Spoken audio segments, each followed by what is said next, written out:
Okay, so yesterday I promised a video for Sandra for the win, and I'm finding that promising things to people is the best way of motivating myself at the moment. So here goes. She said something in her video which was it related to something which I've been thinking about for a while, and it was about babies and why they're not afraid of the dark. So I've got a theory that most fears come from the unknown, things we don't know, and the dark sort of comes under that.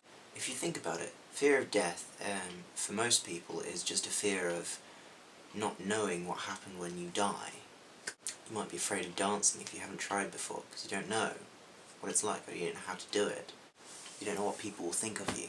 Fear of spiders, fear of heights, I think abstractly they can be related to the unknown, but they're a little bit different because they're more irrational fears.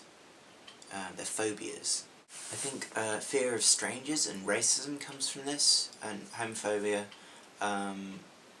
as well, because it's fear of something you don't have any knowledge of.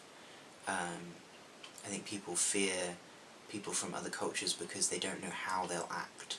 They're unpredictable. Because you don't know about these things, your imagination starts making up stuff, starts making monsters in the dark.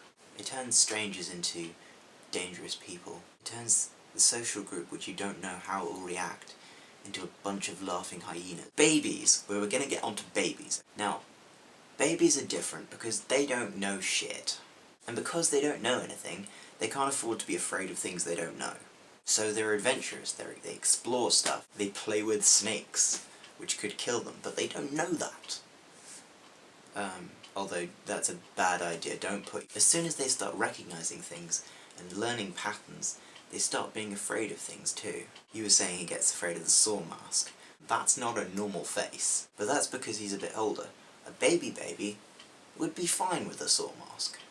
End of transmission.